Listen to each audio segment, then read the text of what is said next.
কুল্লামা রুজিকু মিনহা মিন সামারাতির রিজকা ক্বালু হাযা আল্লাযী রুজিকনা মিন ক্বাবলু ওয়া উতু বিহি মুতাশাবিহা।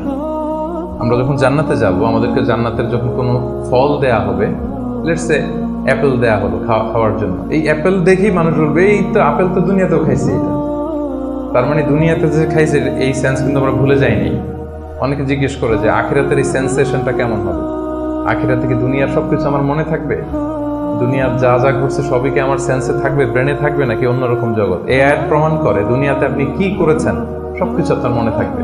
ফলে অ্যাপেল যখন দেয়া হবে দেখেই বলবে উতু বিহি মুতাশাবিহা, এরকম আপেল তো আমাকে দুনিয়াতে দেয়া হয়েছে, আর এটা তো আপেল, তো এখানে না কি ডিফারেন্ট কিছু দেয়া হবে, তো আপেল দিতেছে কেন এখানে?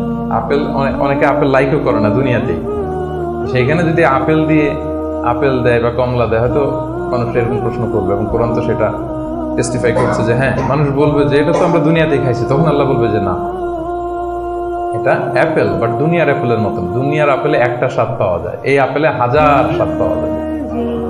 মানে এটার ফিচারটাই আলাদা। এটা খেয়ে দেখো না, টেস্টি করো নাই, একটা বাইট দিয়ে দেখো যে কিরকম।